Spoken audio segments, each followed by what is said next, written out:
Почитувани гледачи на Автомагазин, срдечно добре дојде во нашето ново издание, каде ќе ве прошетаме низ автомобилските меридијани. Ќе отидеме до Австралија да видиме што се случува со Холден, па ќе се вратиме во Европа и ќе завршиме некаде во Соединетите Американски држави, од каде ни доаѓа новата генерација на Cadillac Escalade. Но, пред да ги најавам и останатите содржини, повелете, погледнете ги флешвестите.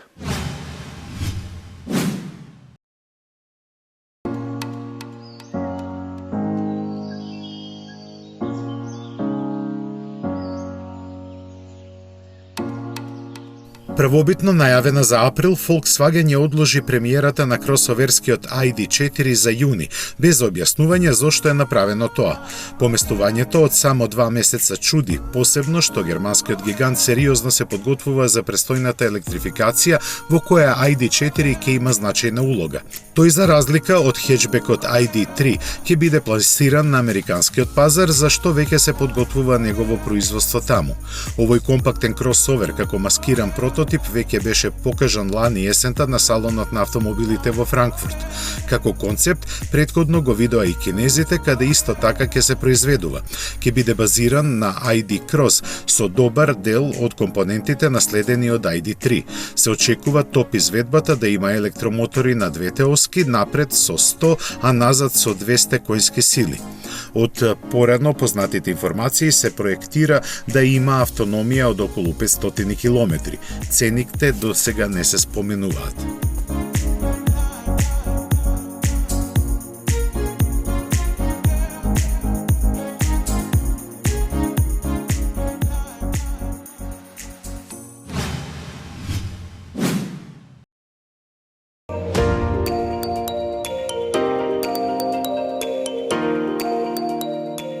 Одбележувањето на своето 100-годишно постоење Citroen го заокружи со изложбата на салонот на класични автомобили и ретромобиле во Париз.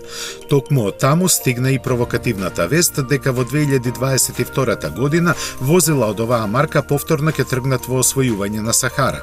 Овој пат тие ќе бидат електрични, предводени од сосема нов концепт кој ќе биде наречен сребрена полумесечина. На патот, долг 3170 км, ќе им се придружат и две реплики на оригиналниот златен бумбар, првиот автомобил што помина низ оваа пустина. Подвигот ќе ја следи некогашната рута, која заради геополитички причини малку е коригирана.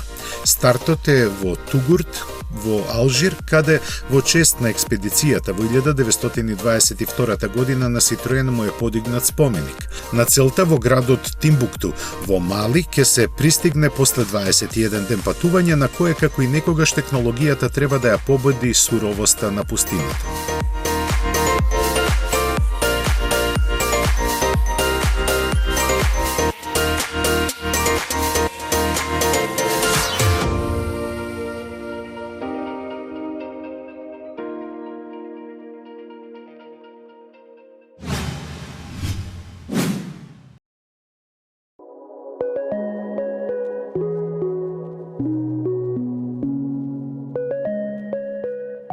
На Bentley Bentayga Speed му требаат помалку од 4 секунди да стигне до 100 км на час, но на работниците во фабриката во Кру вкупно 127 часа, односно 16 дена да го направат.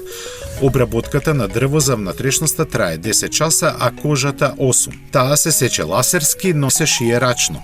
12-цилиндричниот мотор од 635 коњски сили се склопува од 294 компоненти, за што на тимот од 30 луѓе им требаат 13,5 часа. Боењето на каросеријата во некоја од 87-те нијанси е со роботи, а полирање се разбира рачно. Целиот процес трае 24 работни часа. Возилото на монтажната лента, која обслужува 230 работници, поминува 19 часа. Најмногу од времето се троши на проверката на квалитетот и тестирања, вкупно 52 часа и 30 минути. Сето ова се одвива во супермодерната фабрика која е карбон неутрална и дом на Бентли од 1946 година.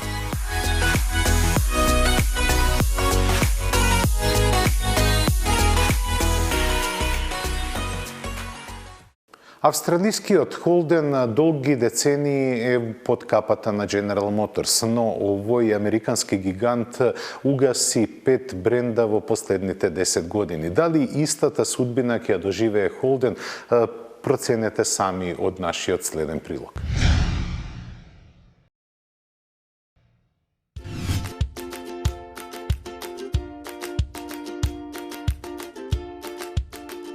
Некогаш најголемиот светски производител на возила ги продаде Saab и Opel, а Oldsmobile, Pontiac, Hammer и Saturn ги испрати во историјата. Како се одвиваат работите, таму своето место ќе го најде и единствената изворна австралиска марка на автомобили Holden. За неа веќе неколку години не можеме да кажеме дека е производител на возила, бидејќи последниот погон беше затворен во 2017-та. Од тогаш функционира само како импортер на возила, кои моделите што ги увезува ги продава под своето име. Нив сега ги има 7, 2 патнички, 4 кросовери и 1 пик-ап. Автомобилите и нам ни се добро познати. Тоа се ребрендирани верзии на Opel Astra и Insignia, која таму се продава под легендарното име Commodore. А токму тие со најновата одлука началниците на General Motors се исфрлаат од понудата. Со тоа марката ќе остане специјализирана за кросовери и пикапи. Со оглед на трендовите, ваквиот потек навидум изгледа како логичен деловен чекор, но тој ни оддалеку не е тоа. Напротив, со него се најавува гаснење на уште еден автомобилски бренд, кој иако присутен само локално беше познат глобално. Тоа можеше да се насети откако Холден ја забележа најлошата своја продажба од 1948 наваму, која во тековната година опадна за масивни 27%. Следеше оставката на директорот на компанијата кој успеа да ја спаси од продажба на најголемиот австралиски дистрибутер на возила и кај нас присутниот Inchcape. Сега работите тргнаа во поинаква насока која никој не може да ја предвиди. Купувач за Холден ќе се најде, но тој со 99% на сигурност би бил од Кина. А тоа нималку не му се допаѓа на General Motors, затоа и сите преостанати опции кои ги има малку се отворени. За сега е сигурно само дека Холден ќе продолжи да живурка таков каков е, продавајќи возила произведени во Америка, Канада, Јужна Кореја и Тајланд. Треба да кажеме и дека Astra и Commodore учествуваат со 1/4 во продажбата на Холден. Сепак мора да се спомене дека продажбата на големите автомобили во кои австралијанците ја сместуваат Insignia во 1998 година изнесуваше 218.000 возила, а денес е 29.000.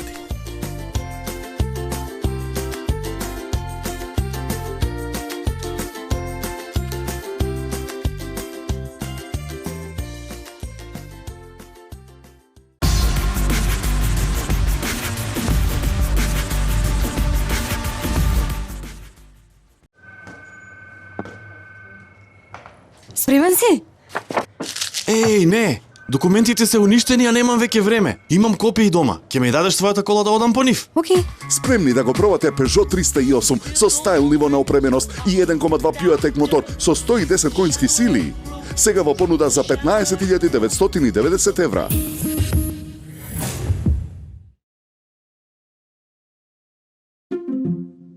Quiz, query, try, spy, take cover, go for a swim, go on a whim, go outside in, and inside out.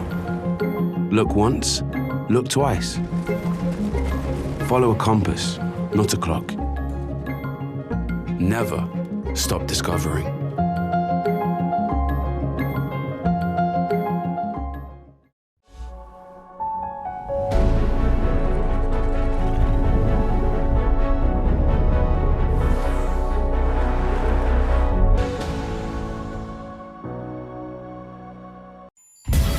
Комбинацијата бизнис и забава или спортска динамика и елеганција на луксус. Звучат неостварливо, но реално се. Кај Audi Q8. Го добивате со Porsche лизинг пакет, 36% учество, 3,6% каматна стапка и 3 години каско. Audi Q8 е еден. Porsche Македонија. Метрополис, број 1 радиомрежа.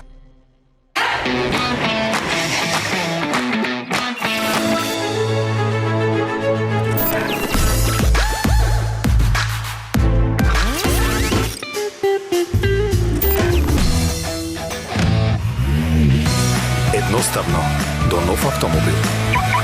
Со Шпарка се лизинг.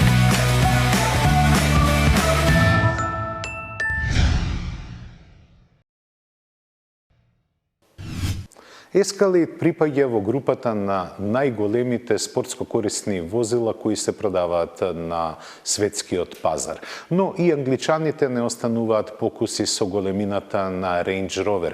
Но Range Rover ќе го тестираме кон крајот на оваа емисија, кога под лупа ќе го ставиме моделот Velar. Но пред да го видите овој тест, ве поканувам да видите што се случува во остаток од светот по прашање на автомобилската индустрија.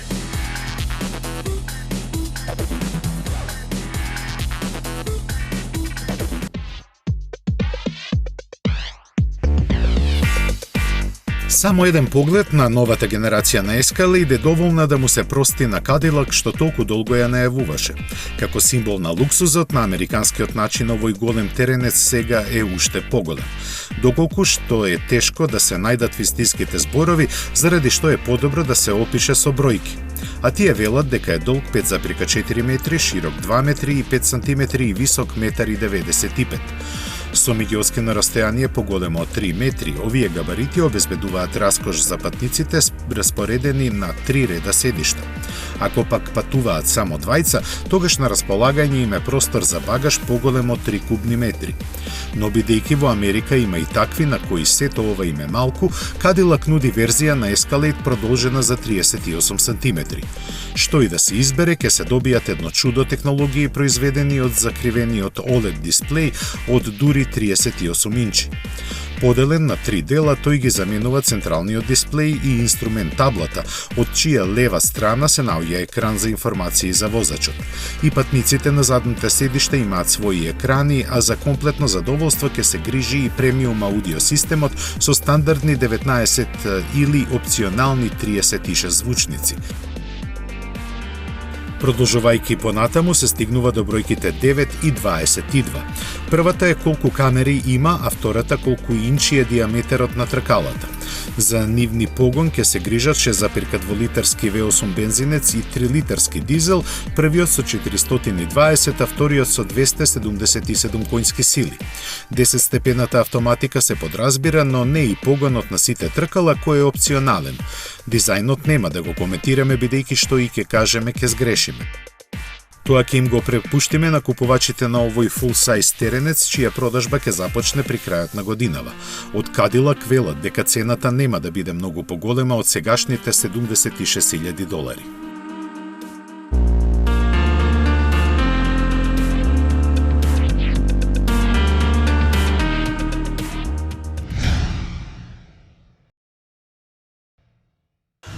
Пред да го емитуваме тестот кој го направивме минатата недела, ќе се позанимаваме малку со домашни теми. Денешен гостин во автомагазин е господинот Дритон Заири, генерален менеджер на Mida Grand Motors. Добре дојде во автомагазин. Добре ве најдов. Благодарам. Новата година почна убаво за Mida Grand Motors покрај Ford, кого долго години го дистрибуирате во Македонија. Имате нов бренд, тоа е Hyundai. Па да, реално Mida Grand Motors постои на пазарот веќе 25 години и повеќе. Со тоа што главна, да кажам, алатка ни е Ford, значи возилата Ford, и претходно имавме и други брендови. Оваа година, бидејќи сме дел од една групација која што екс-Балкана, тоест екс-Југославија го води со сите брендови, решивме да и брендот Hyundai биде дел од нашата групација за Македонија, па Косово и Албанија исто така беа опфатени од оваа промена. Така да со новиот бренд, значи сега представуваме два големи бренда, магнати, тоест да кажам брендови кои што гледаат на иднината со нивните, значи, производи. И Mida Grand Motors со неговата екипа, со незината екипа, значи планира да брендот го постави на внатрешниот пазар, македонскиот пазар, значи на многу добра база, со тоа што цел ни се нормално продажбата на возила, меѓутоа поголемата цел ни е одржувањето, тоест customer care према нашите купувачи. Токму и за тоа сакав да поразговараме. Бидејќи во Македонија Hyundai беше дистрибуиран од друга компанија, исто така, преку 20 години. Преку ноќ се случи некоја промена. Зошто и дали имате некои реперкусии по тоа прашање? Па реално на нашиот пазар звучи дека е преку ноќ, меѓутоа целата работа не е преку ноќ, реално големите компании као Hyundai Motor Company, значи си објавуваат тендери, си имаат договори кои што се потпишуваат за дистрибутерство во земјите. Меѓутоа ние со нашата групација успеавме да го добиеме и да имаме на целина во сите овие пазари и да тоа го водиме најубаво. Hyundai како производител дава долгогодишна гаранција, преку 5 години гаранција дава на своите производи. Што ќе се случи со гаранциите кои ги издал претходниот дистрибутер? Дали ќе ги прифатите кај вас во сервисот или не? Значи, ние као сериозна компанија, тоест Hyundai Motor Company као сериозен бренд и производител, нормално дека сите купувачи кои што купиле веќе ново возило до 31 декември 2019 година, сите тие ќе бидат превземени од новиот дистрибутер, тоест Mida Grand Motors, и за нив нормално сите гаранцијски поправки ќе бидат покриени. Значи резервни делови, гаранција, све ќе биде опфатено преку вашата мрежа. Све е опфатено, значи све што е продадено до 31 декември 2019, а од 1 јануар па натаму сите возила кои што нормално ќе бидат купени од Mida Grand Motors ќе си имаат 5 па и 7 годишна гаранција, 5 годишна road assistance па и 7 годишна road assistance услуга, со тоа што резервните делови и одржувањето ќе биде под една капа, тоа е Mida Grand Motors. Тоа се убави вести. Јас знам дека Hyundai во оваа година ќе има неколку нови модели. Мислам дека и 30 треба да биде промовиран, треба и исто и новиот Tucson да биде лансиран на пазарот. Дали ќе биде континуитетот како и досега? Веднаш да бидат представени на светскиот, но и на македонскиот пазар? Секако дека ние као Mida Grand Motors ќе го пратиме трендот на новитети во Hyundai. Така да новите модели, тоест новитетите кои што доаѓаат, како што и вие напоменавте, и 30, и Tucsonот, па и 20-ката нова доаѓа, така и Santa Fe-то на крајот на годината се менува.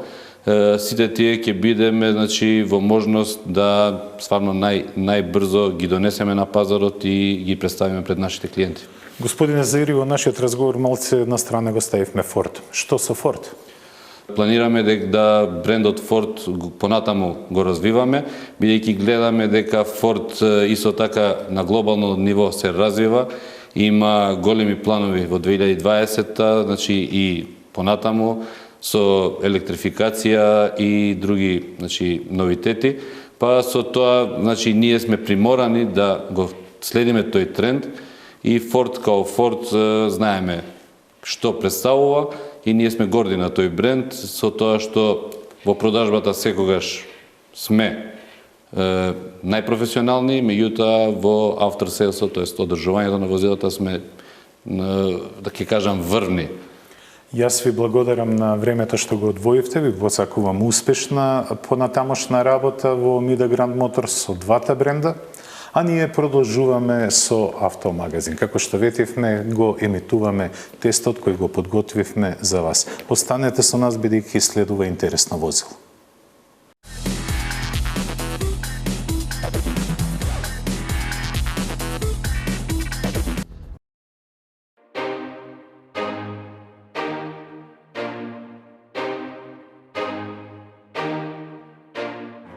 Убав зимски ден и вистинско возило кое е подготвено да одговори на сите предизвици. Дами и господа, Range Rover Velar. Возило кои пред 2 години се појави на пазарот, а беше најавувано како една поевтина варијанта или опција на Range Rover Sport. Но дали е така, ќе видиме во тек на тестот. Погледнете го само неговиот профил. Долга каросерија, но со ниска контура и интересни решенија во име на динамичноста. Погледнете ги кваките, никаде ги нема. И кога ќе го притиснете копчето, тогаш дури се покажуваат и отвараат. Да почнеме од задниот дел. Неговиот дизајн е динамичен и можам да кажам дека се вклопува во севкупниот печаток на контурата. Исто така ми се допаѓа што е задниот бришач скријан во спойлерот. Range Rover Velar е помал од Range Rover Sport, но нуди сосема добар простор во гепекот. Имате повеќе од 550 литри капацитет. Но не е направен ниту еден компромис за просторноста во кабината. Под предпоставка дека на задната клупа ќе се возат виповци, има доста простор, иако е доста помала должината од онаа на Range Rover Sport. Луксузот е на секаде. Од прецизно изработените седишта, наслонувачот на рака, па и просторноста, како и амбиенталноста која дава сончевиот покрив. Навистина, престојот на задната клупа е извонреден. Но, ние не го земавме на тест Velar за да седиме на задната клупа. Ќе видиме какви се неговите возни својства. Секој Range Rover изобилува со луксуз, но е наменет стриктно за возачите. Тоа се гледа според концепцијата на внатрешноста. Секаде е забележливо дека луксузот ја игра главната улога. Предните седишта имаат комбинација на превртена и бокс кожа кои се перфорирани. Исто така, убавиот и флуиден дизајн се покажува во внатрешноста, а тука на централната конзола ги имаме сите неопходни манипулатори кои се на допир за да ги манипулираме сите функции на автомобилот, односно на возилото. А пред мене е дигиталната шал табла која има класичен приказ, а меѓу инструментите се покажува еден мал екран кој ги исцртува параметрите не само на навигацијата, туку и на манипулаторите за возениот програм. Да не зборуваме многу. Испод каубата го имаме 2-литарскиот турбодизел со 240 конски сили, кој е впрочем и најсилен турбодизел во гамата на Velar што се однесува на 2-литарските мотори.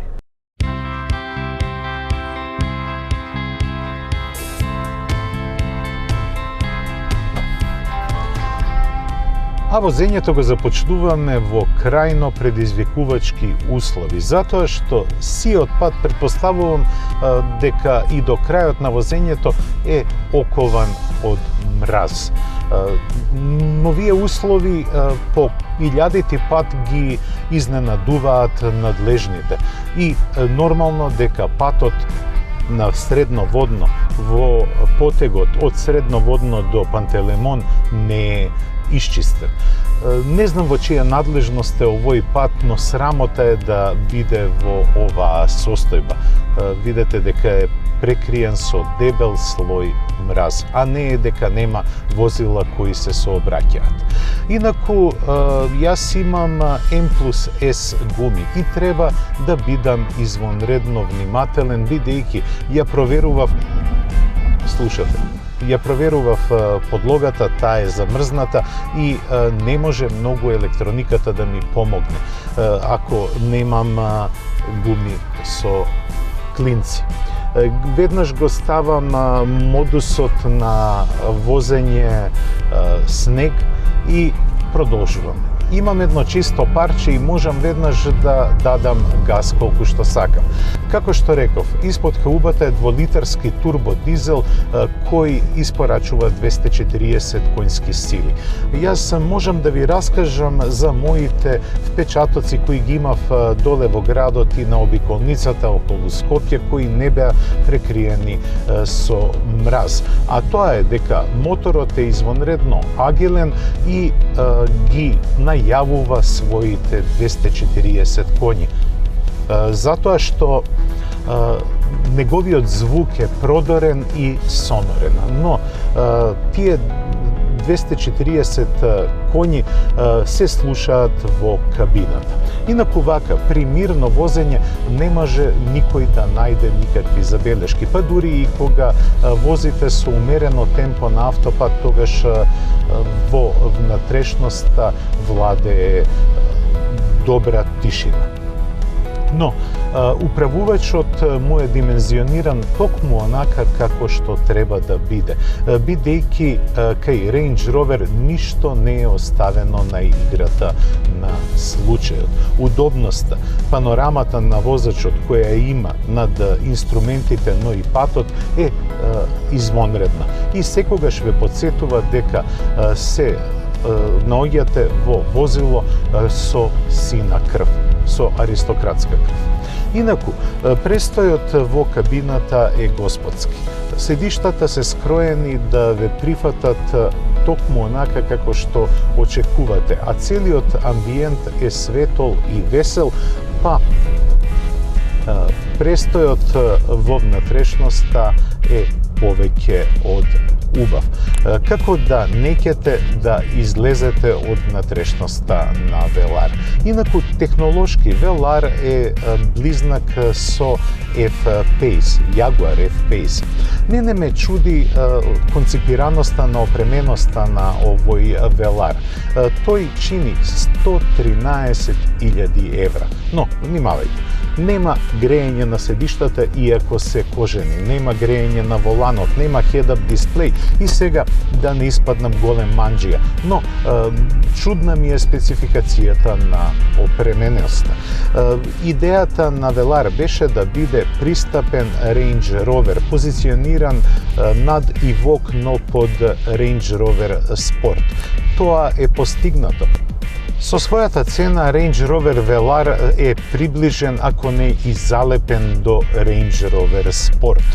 Секако дека оваа племенита британска марка заслужува висока цена, бидејќи има извонредна завршна обработка, има висок квалитет и ми се допаѓа конципираноста не само на внатрешноста, туку и опременоста. За оние вистински сладокусци го препорачувам Meridian аудио системот кој е на висина на задачата. Исто така и можностите за возење на терен на Велар се на ниво на сите Range Roveri, значи не може да му се најде замерка во однесувањето на терен. Се надевам дека надлежните ќе најдат сила, бидејќи пари има. Веќе се дадени 1 милион евра за расчистување на непостоечкиот снег. Па дајте бар од тие пари малку да се исчисти барем снегот кај што има нападнато.